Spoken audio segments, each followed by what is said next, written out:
Hi, my name is Chris Pratt, and my journey of discovery began totally by accident while I was preparing for a presentation on brain injury.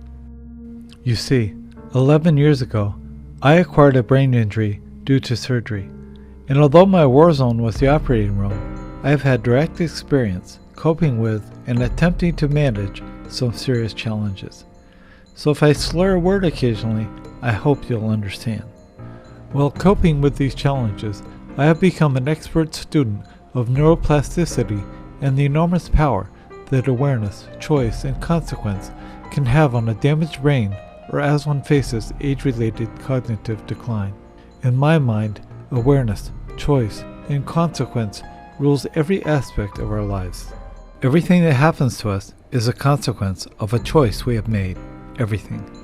We may not even be aware that we have chosen anything at all. However, a consequence still occurs. Whether we get diabetes from continually supersizing at McDonald's, hug a friend, or live in fear, everything has a consequence. It's a simple law of the universe: cause and effect, action, reaction. But how can I make a good choice if I'm unaware that there's a choice at all, or what the consequence of that choice might be? That is a great question because you cannot. The universe makes no accommodation for lack of awareness and ignorance. A choice will always have a consequence, whether it is an informed one or not. So never forget that doing nothing is also a choice, and that it will have a consequence. The extent that big money has taken control of the media and the press, of who and how we elect our officials, of governmental policies, both at home and abroad, is a reflection of a public that continually chooses to do nothing. So before you make that do-nothing choice, always ask yourself why. Deceptions is my attempt to increase your awareness. Awareness of the deceit, the fraud, the corruption, and the media manipulation that continues to be orchestrated by an elite never held accountable. What you do with this information is entirely up to you. My job is awareness. Your job is choice.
The building was designed to have a fully loaded 707 crash into it.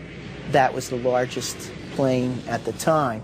I believe that the building probably could sustain multiple impacts of jetliners because this structure is like the mosquito netting on your screen door, this intense grid, and the jet plane is just a pencil puncturing that screen netting.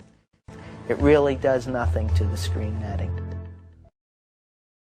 Scott Forbes, an IT specialist in a firm that had leased space in the South Tower since its erection, reported an unprecedented power down in his building for almost the whole weekend prior to 9/11.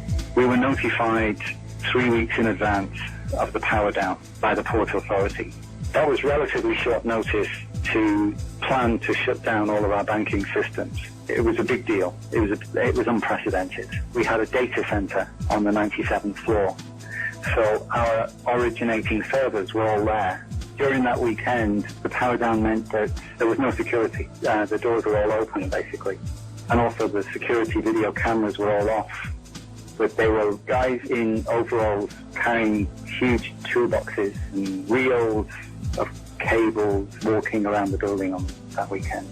Employees were notified that internet cables were being upgraded. Looks like one of those scenes of an old building being purposely dynamited and blown up. Anybody who's ever watched a building being demolished on purpose knows that if you're going to do this, you have to get at the under-infrastructure of a building and bring it down. The way the structure is collapsing, this was the result of something that was planned. It's not accidental that the first tower just happened to collapse and then the second tower just happened to collapse in exactly the same way.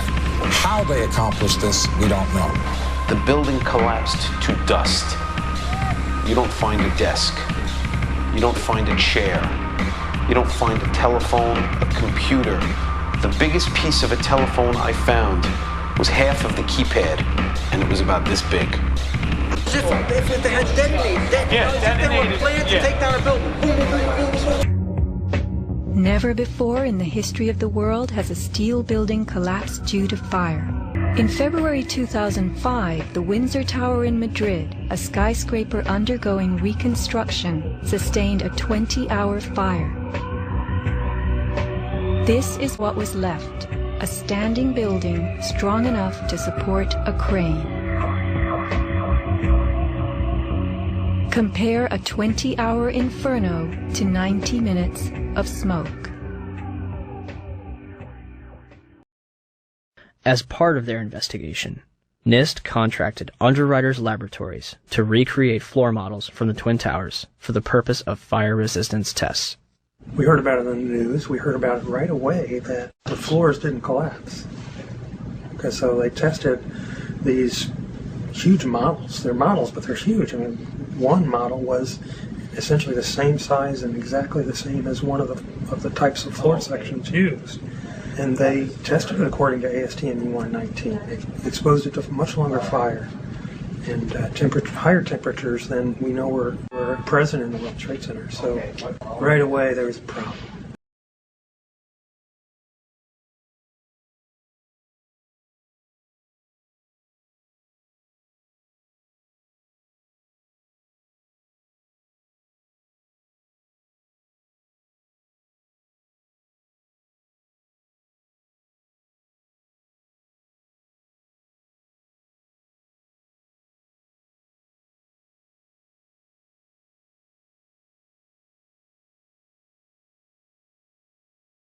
I remember getting a call from the fire department commander telling me that they were not sure they were going to be able to contain the fire. I said, we've had such terrible loss of life. Maybe the smartest thing to do is pull it. And they made that decision to pull, and then we watched the building collapse.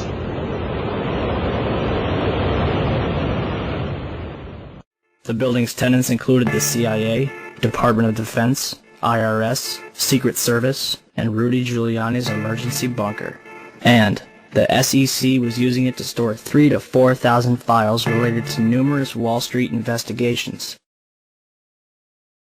The dramatic collapse of World Trade Center 7 is something everyone ought to see. Really does look like an explosive demolition. Something that needs to be explored very carefully, but the characteristics are there. So you look at the building, you see it dip in the middle first, and the sides bow in a little bit, and then you see it come down. 1, 2, 3, 4, 5, 6, just like that. I don't think anybody could have predicted that they would try to use an airplane as a missile, a hijacked airplane as a missile. Nobody in our government, at least, and I don't think the prior government that could envision flying airplanes into buildings. No specific threat involving really a domestic operation or involving what happened, obviously, the city's airliner and so forth. There were no warning signs that I'm aware of. But that turns out not to be true. U.S. military planners did envision and practice those very scenarios. As reported by USA Today, the North American Aerospace Defense Command, NORAD, conducted exercises with fighter jets, simulating hijacked planes flown into the World Trade Center in the 2 years before the attacks. Pentagon planners also envisioned the attack on the Pentagon 5 months before it happened. The Environmental Protection Agency, under direct orders from the White House, told New Yorkers that the air was safe to breathe.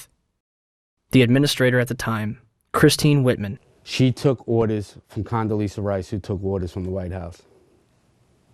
They knew the air was bad. They lied. You should go to jail for manslaughter. For every time somebody dies, James Sedroga, Don Jones, Tim Keller, my close personal friend who I had to go to his funeral, Officer Borgia, and the many more that have died. From wingtip to wingtip, a 757 is 124 feet 10 inches. From nose to tail, a 757 is 155 feet and 3 inches in length, and the height is 44 feet and 6 inches. However, when you look at the hole at the Pentagon, you'll find that it's only approximately 65 feet across.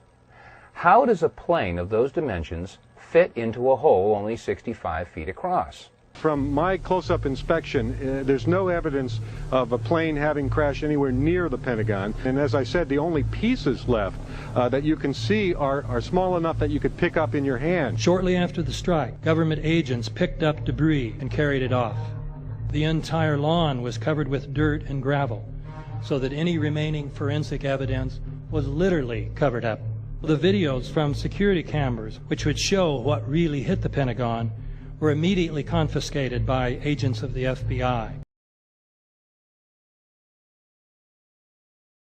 Looks like there's nothing there except for a hole in the ground. Basically, that's right. The only thing you could see from where we were was a big gouge in the earth and some broken trees. We could see some people walking around in the area, but from where we could see, there wasn't much left. Any large pieces of debris at all? No, there was nothing that you could distinguish that a plane had crashed there.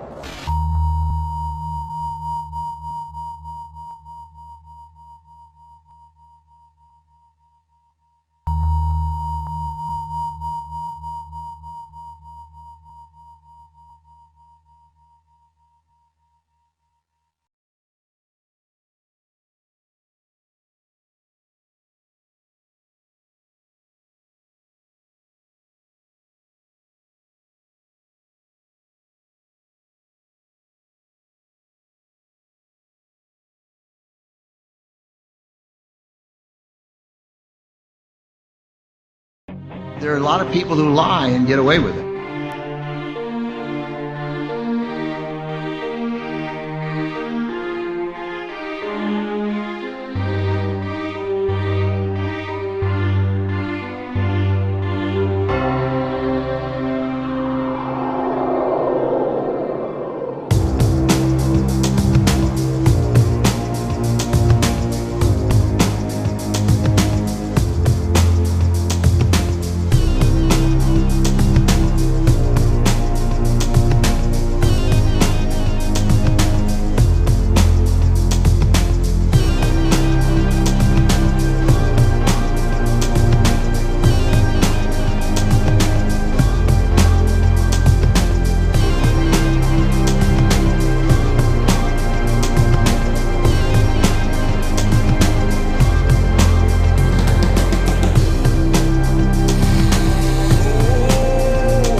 In the heart of this great city, we saw tragedy arrive on a cry of terror. terrorism. War on terrorism, war against terrorism, September the 11th program, the deadliest of weapons, terrible weapons, nuclear weapons, nuclear weapons, poison gas, torture chambers, mass graves, deadly technology, radical ideology of hate, terrorism. What are you talking about? We bugged Mr. Blake's cell. You what? We bugged the cell with Arnold's tape recorder. Just listen to this, Paul. I can't listen to that. But, Paul. Opie, I can't listen to that. I'm not permitted. But, Paul, you don't understand. Opie, I can't listen. Because whether a man is guilty or innocent, we have to find that out by due process of law.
Yes? Sir, we have an emergency message for you. What is it? Is this my wife? Is she all right? CIA calls it rendition. Basically, the government has authorized the transfer of anyone they think might be a terrorist to prisons outside of the U.S. Please. Away from me. You have my husband. Just tell me he's okay! In 8 years, these two have destroyed just about everything I held dear about being an American. We invaded a country based on lies and deception. We killed thousands of innocent civilians. We tell our dying soldiers it's about freedom and terrorism, while oil fields and pipelines are privatized and protected by the military, and central banks are opened in both Iraq and Afghanistan. We ignore Geneva Conventions with those we capture. We torture enemy combatants and extradite innocent civilians so they can be tortured by friendly countries.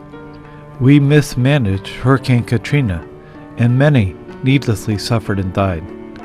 We have set records in this country for the number of poor people and the number of rich people, the number of people without insurance, the price of gas, and the amount of corporate oil profits. This administration has eliminated most of our personal freedoms and several constitutional protections. The right of privacy, free speech, and peaceful assembly without listening to our phone calls, reading our emails, or watching and monitoring peaceful protests. The right to be secure in our persons, houses, papers, and effects against unreasonable searches and seizures. The right to due process, a trial by one's peers, to face one's accuser, to view the evidence against oneself, and to have an attorney. The right to be protected against cruel and unusual punishment. This administration has rewarded corruption and collusion with contracts like Halliburton and Blackwater, while governmental criticism has been met with swift and severe financial consequences. Howard Dean recently seemed to muse aloud whether you had advanced knowledge of 9/11. Yeah. Look, there's time for politics. And, it's time for politics, and,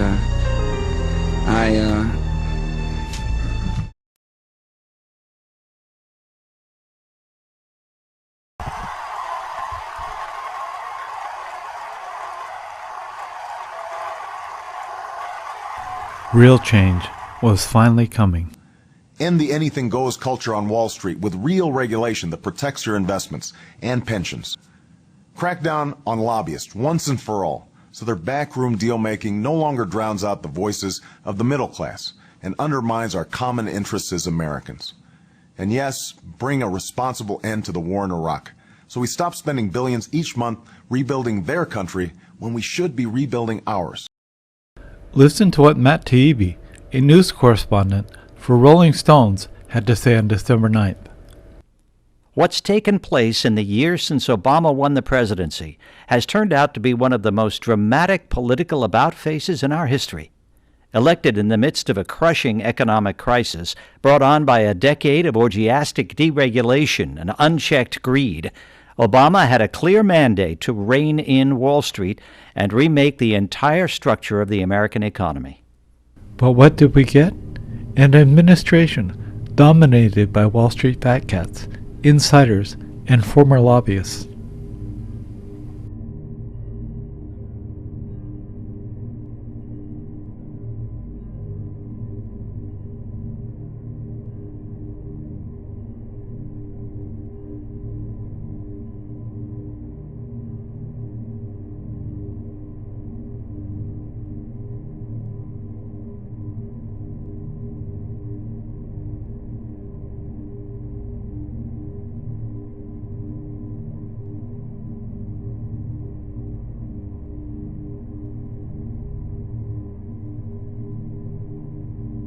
You could not be more of an insider than is Ben Bernanke.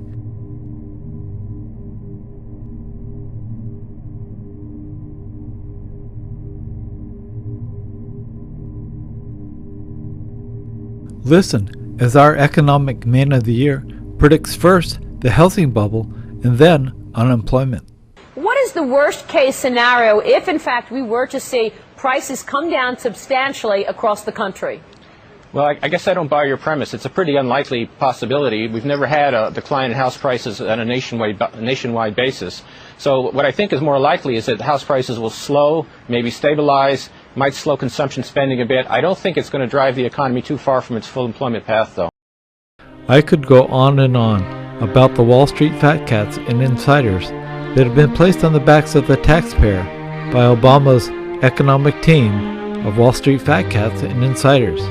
But I have to make room for all the former registered lobbyists who are also part of Obama's team of outsiders. They will not work in my White House, and they will not drown out the voices of the American people when I am president.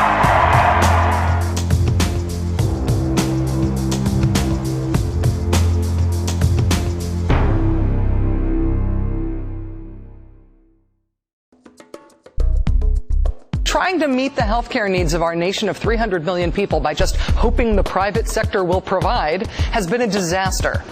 Check that, actually. It's been a disaster for the American people and the American economy. It's been great for the insurance companies. The CEOs of the 10 largest health insurance companies were taking home an average compensation of $11.9 million each. An insurance exchange, including a public option to increase competition and keep insurance companies honest, and choose what's best for your family.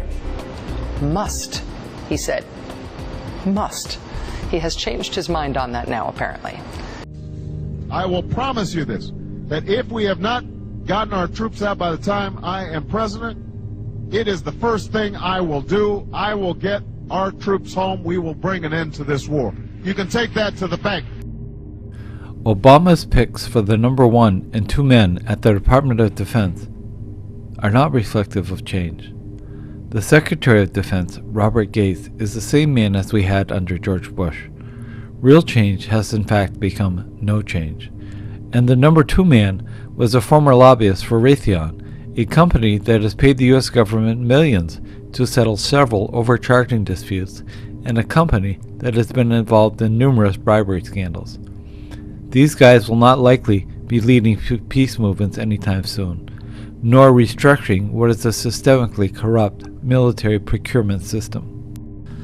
Oil in Iraq, oil in Iran, oil in the Middle East, trillions of dollars of oil and natural gas wealth in the Caspian Basin, the construction of a multi-billion-dollar pipeline in Afghanistan, nuclear weapons in Pakistan, and a real or contrived nuclear threat in Iran, plus terrorism, plus bin Laden. There are far too many American interests to protect and to procure to ever leave this region. Reasons to justify an ongoing presence in this area will always be found. This shell game has already begun. U.S. troops have been reduced in Iraq, while they've been increased to 100,000 in Afghanistan. We now have permanent bases in Iraq. We've had them in Kuwait for a while. We have permanent bases in Afghanistan. We are building permanent bases in Uzbekistan. We actually have 4 bases in Georgia. So if you draw a map that connects the dots between all of the bases that we have done since the Cold War ended, what you see is American military hegemony covering 90% of the globe's energy resources in terms of gas and in terms of oil. Why do you think that we have just built the largest embassy in the world, with 21 buildings on 104 acres, with 5,500 workers, at a cost of close to $600 million in Iraq? Does the word headquarters come to mind? This administration also puts forward a false choice between the liberties we cherish and the security we provide.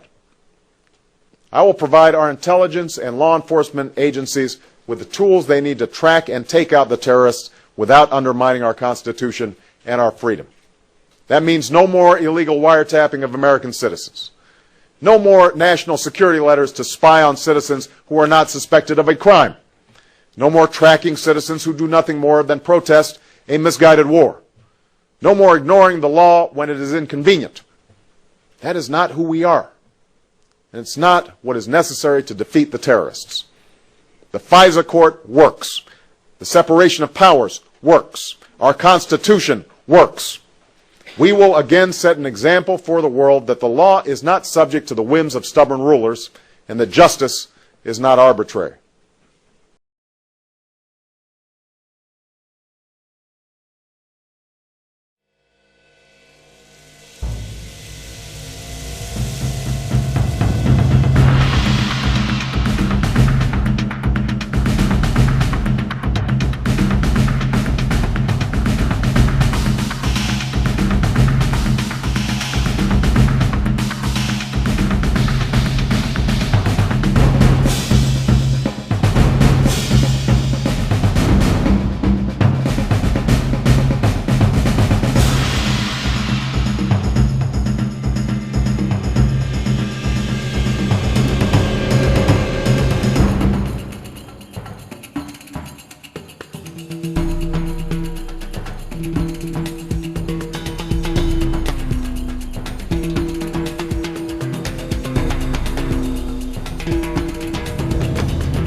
What is going on?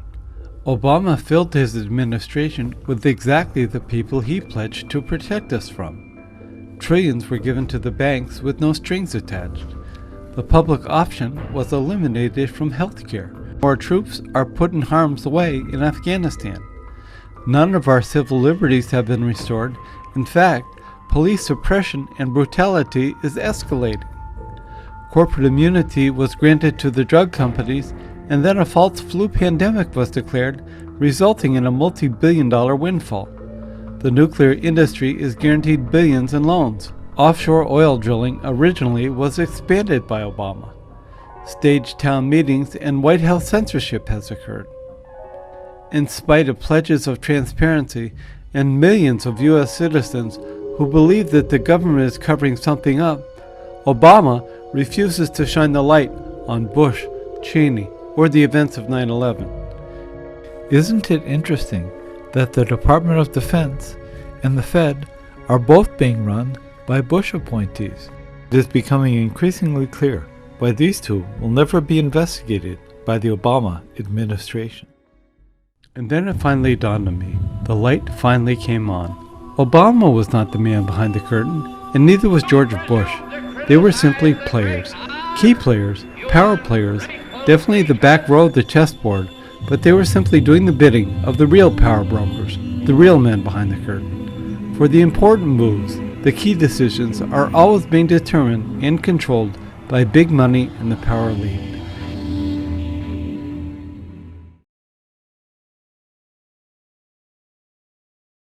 A number of respected authors, described the power elite as a small group of people with a disproportionate amount of wealth, privilege, and access to governments around the world. At the top of this heap are the Rothschilds and the Rockefellers. They own or control world banking and most of the known oil and gas reserves. Although membership in Club Elite is far more extensive than these two families, no one argues that these two are on top. No one. Don't you see? This is all about wealth management. If you control the money, you control the world. Money, not government, pulls the strings. Mayer Rothschild, founder of the Rothschild International Banking Dynasty, said, "Give me control of a nation's money, and I care not who makes the laws." The Rothschild banking dynasty is the stuff legends are made of. Their family's estimated wealth is in the trillions and exceeds the GDP of most of the countries of the world. They have offices in 34 countries, and every central bank in the world was founded, controlled, or is heavily influenced by this family, including our own Federal Reserve System, the International Monetary Fund, and the World Bank. Very little happens in the world that they are not aware of or influence. In the United States, the Rockefellers are our royalty. At one time, Standard Oil, which was started by John D. Rockefeller, owned 92% of the world's oil production and distribution. On May 15, 1911, the U.S. Supreme Court declared the Standard Oil Group to be an unreasonable monopoly. It ordered Standard to break up into 34 independent companies. In spite of this breakup, though, John D. Rockefeller maintained 25% of the stock in these 34 companies, many of which have merged and been sold to become the largest companies in the world, such as Exxon from Standard Oil of New Jersey, Mobil, Standard Oil of New York, Chevron, Standard Oil of California, Amoco, Standard Oil of Indiana, Arco, Standard Oil Trust, Conoco, Standard Oil Trust, Marathon, Standard Oil of Ohio, and British Petroleum, which was a partial merger with Standard Oil of Ohio. 25% ownership of the world's wealthiest and most powerful oil companies was not enough for this family. They also became a banking powerhouse. Rockefeller's banking dynasty began in 1910 at an exclusive club on Jekyll Island. This is when his point men, along with Paul Warburg, a Kuhn Loeb partner, and the Morgan men laid the groundwork for what was to become the Federal Reserve Act of 1913, establishing our Federal Reserve System and its 12 Federal Reserve Banks. Coincidentally, every one of these original banks was also a recipient of federal bailout money. In November of 1910, under the guise of a duck hunting trip, 6 men took a secret train ride to an exclusive private club on Jekyll Island, Georgia, to write a central banking act. The classified gathering read like a who's who of American banking. There were 2 Rockefeller men, Aldrich and Frank Vanderlip of the National City Bank of New York, 2 Morgan men, Henry P. Davidson from Morgan Bank, and Charles D. Norton, president of Morgan's First National Bank of New York, Paul Warburg, a Kuhn Loeb partner, and Assistant Treasury Secretary A. Piatt Andrew, who was friendly to both camps. They spent a week at the luxurious club as Morgan's guests, crafting the proposals that would form the basis of the Federal Reserve System. It would be 3 years before their vision was realized. Just before Christmas 1913, the Federal Reserve Act was passed by Congress and signed by President Wilson. Within 3 years of signing this act, President Wilson realized the horrible mistake he had made and said, "The growth of the nation and all our activities are in the hands of a few men, no longer a government of free opinion. No longer a government by conviction and the free vote of the majority, but a government by the opinion and duress of a small group of dominant men." Listen to what Louis T. McFadden, chairman of the Banking and Currency Committee in the House of Representatives for 10 years, had to say in 1932. Henry Ford said, It is well enough that the people of the nation do not understand our banking and monetary system, for if they did, I believe there would be a revolution before tomorrow morning. Mr. Chairman, we have in this country one of the most corrupt institutions the world has ever known. I refer to the Federal Reserve Board and the Federal Reserve Banks. Some people think the Federal Reserve Banks are United States government institutions. They are not government institutions. They are private credit monopolies which prey upon the people of the United States for the benefit of themselves and their foreign customers. Our Federal Reserve System has been wrapped in secrecy for close to 100 years.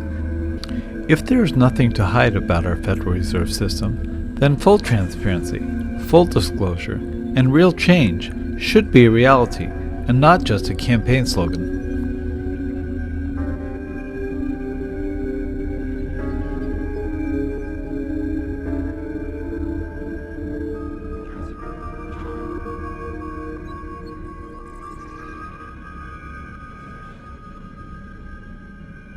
On and on it goes. Americans are told that the Fed is controlling inflation and ensuring full employment, yet according to the Bureau of Labor Statistics, what you could buy for $3,000 in 1913 would require $65,400 in 2009. That's right, 2,180% inflation. And unemployment is the highest it has been in 26 years. Now fast forward to the Chase Bank. David Rockefeller was the chairman of this bank for 12 years. It merged with J.P. Morgan Bank to become J.P. Morgan Chase & Company in 2000. It is now one of the largest banks in the world, with assets of $2 trillion. In 2008, it had revenue of $101 billion, 224,000 employees, 5,410 branch offices in 23 states, and offered financial services in 60 countries. From 1990 to the present, this company has made political contributions of over $20 million.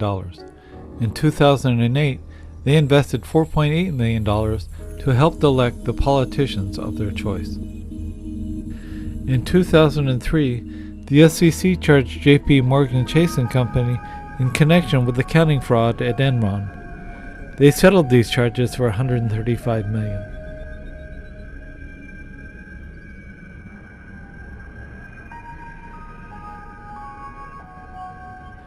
Remember the savings and loan banking scandal of 1989? Daddy Bush gave away billions in bailouts to the banks back then. Now George Jr., with the help of the Obama administration, has funded billions into trillions as banking bailout number 2 is foisted upon the American taxpayer.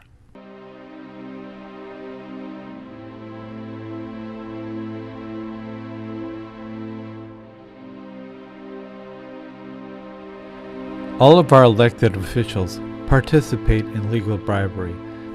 Although he just retired, Senator Dodd is a perfect example of this phenomenon. He was chairman of the Banking, Housing, and Urban Affairs Committee.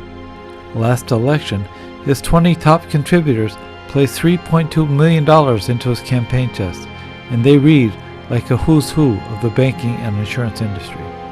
Mr. Dodd may be a dramatic example of legal bribery, but by no means is he alone. Sadly, he represents an electorate that is firmly in the back pocket of big business, who also controls the media giants and what the public is allowed to know.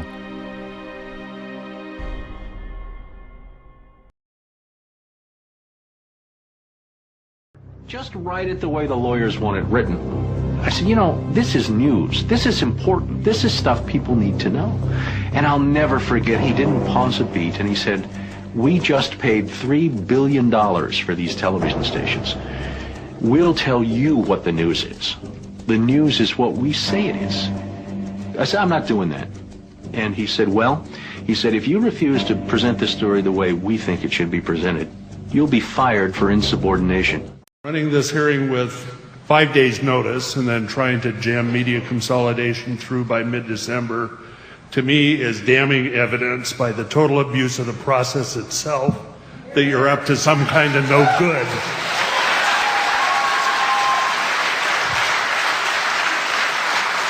If this is a legitimate issue, then it deserves and demands a legitimate public process to determine the outcome. You ought to be ashamed of yourselves for not respecting the democracy you live in.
Public relations works by putting its message in the mouths of people we trust. It might be Tom Brokaw, it might be some expert that Dan Rather has on the evening news. And the dirty little secret is that on any given day, 40, 50, 60% or more of what we see here and read as news is in fact public relations.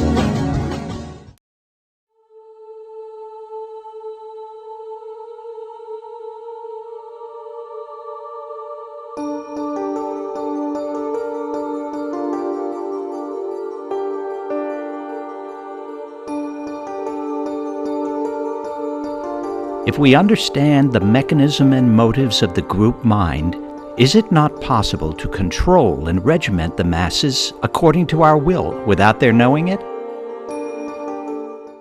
One of Bernays' main clients was the giant United Fruit Company.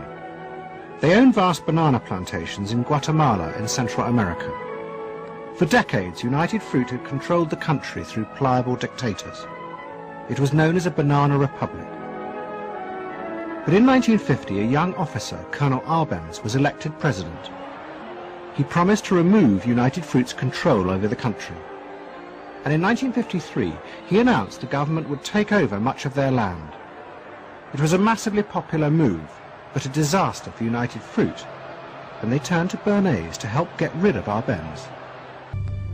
Working with the United Fruit Company, the CIA trained and armed a rebel army, and found a new leader for the country called Colonel Armas.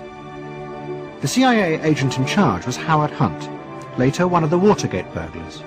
What we wanted to do was have a terror campaign to terrify Arbenz particularly, terrify his troops, much as the German Stuka bombers terrified the population of Holland, Belgium, and Poland at the onset of World War II, and just rendered everybody paralyzed.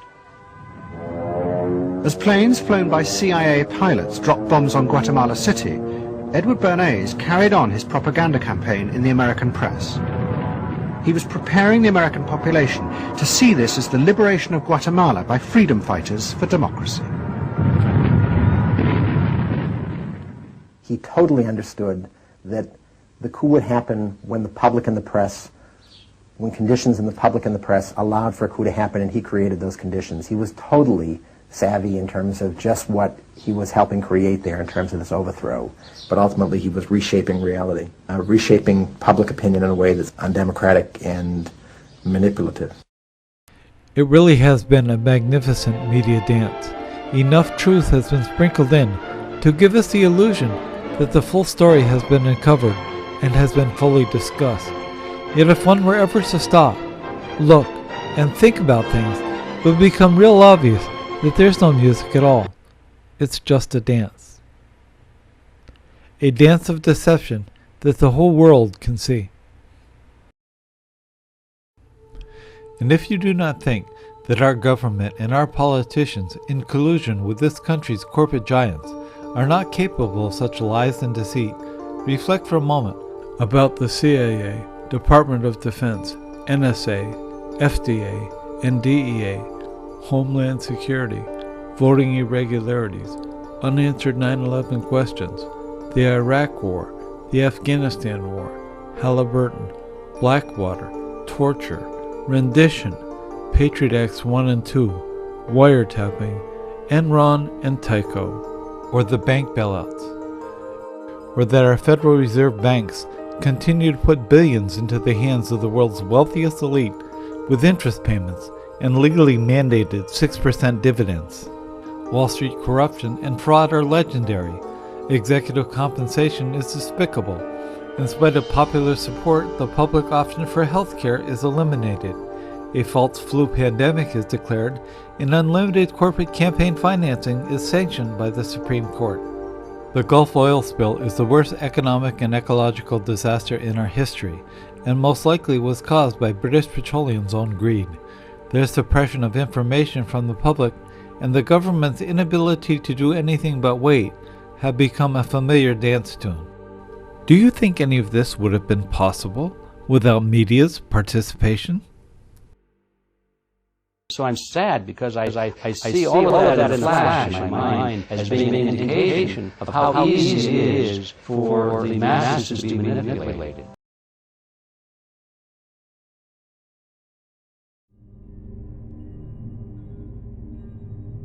Active measures, активные мероприятия in the language of the KGB, or psychological warfare.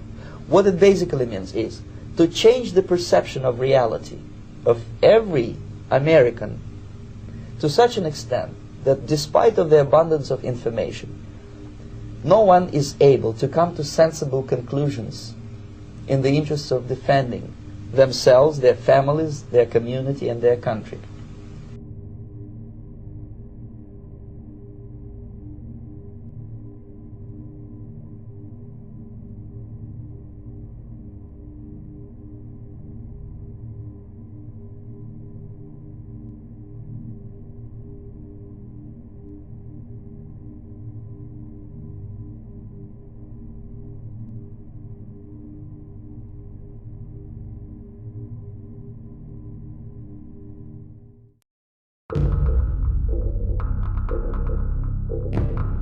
Systemic corruption is an outcome of a population focused on dancing with the stars while a dance of deception is occurring. It would have been impossible for us to develop our plan for the world if we had been subjected to the lights of publicity during those years. But the world is more sophisticated and prepared to march towards a world government. The supranational sovereignty of an intellectual elite and world bankers is surely preferable to the national autodetermination practiced in past centuries.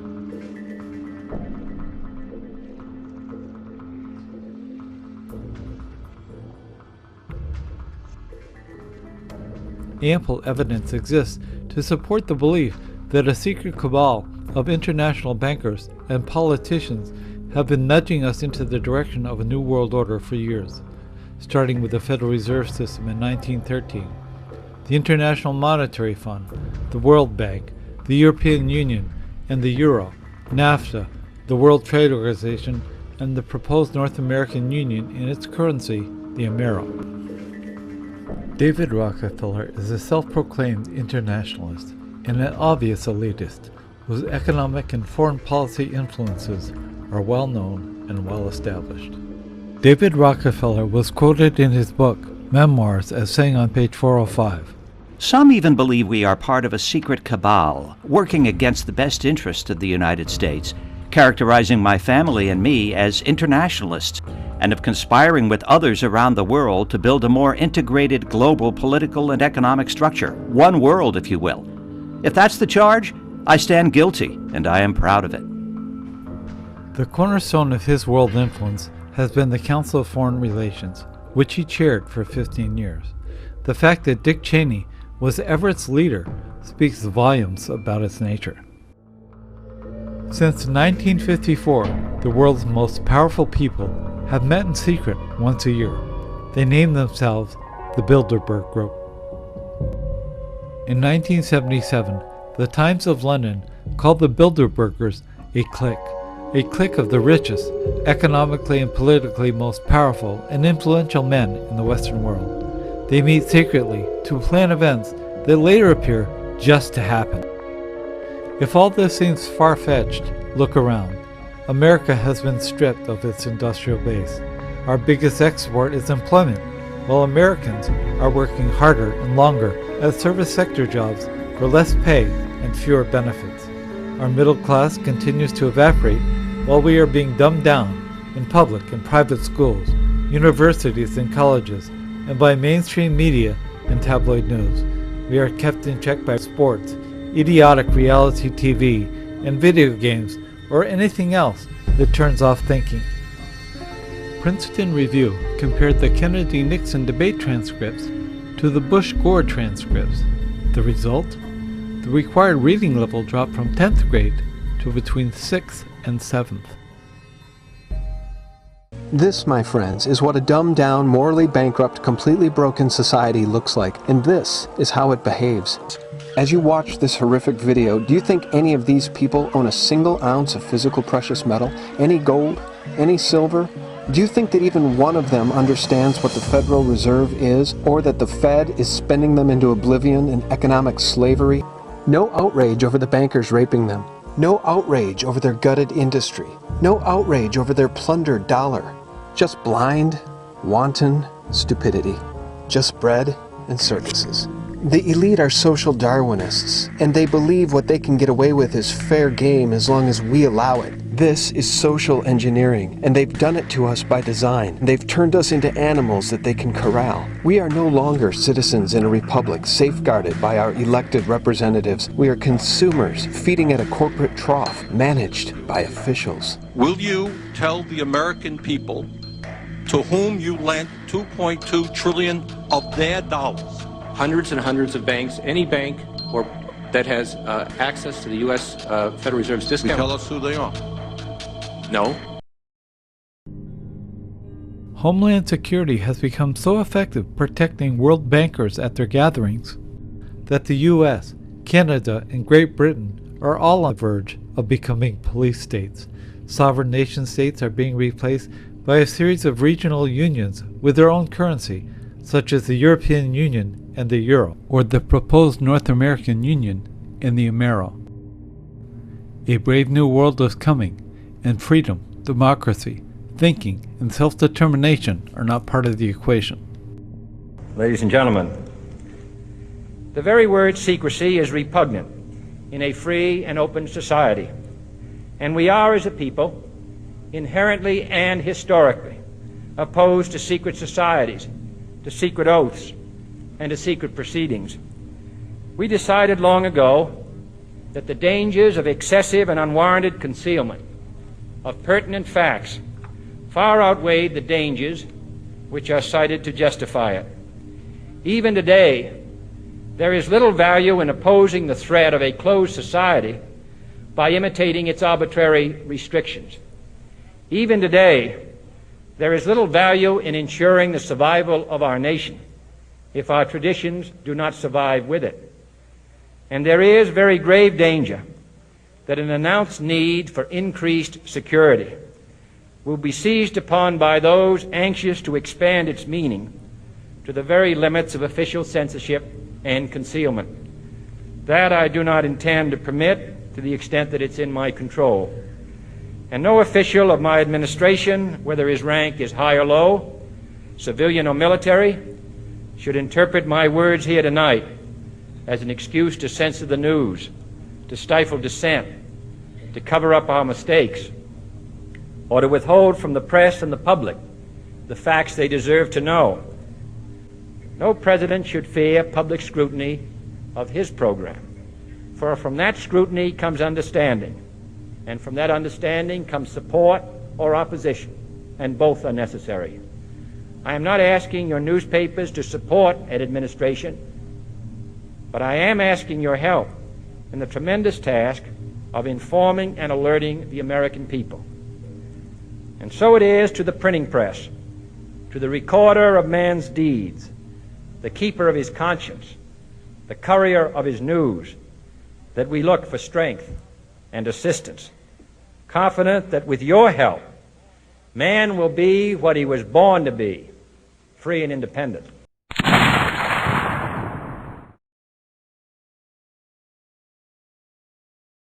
Our decision to do nothing has turned control of our government, our politicians, and the media over to a wealthy elite who are conditioning us into accepting a new world order, a world that eliminates our sovereignty, critical thinking, and political or corporate accountability, while it maximizes fear and greed with a dumbed-down public too stupid to question and too afraid to act. Equal internet access is not yet under total corporate control. However, it has been targeted and in a big way. If they can control what you know, they control what you think, who you vote for, and what you buy. So be aware, be vigilant, and stay informed.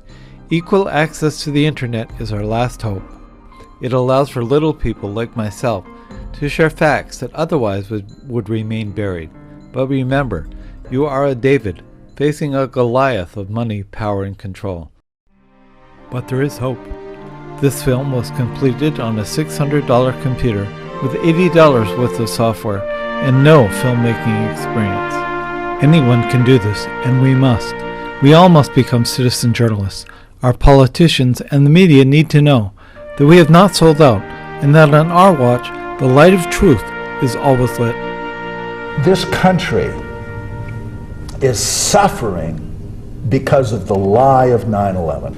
If people understand that giving our sons and our daughters and our freedoms and the cash of our grandchildren for generations has been for profits for a tiny fraction of the wealthy elite, maybe people will rise up and say, okay, I want to know what happened and how it happened and who done it.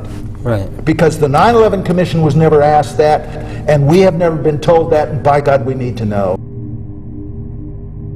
By God we need to know.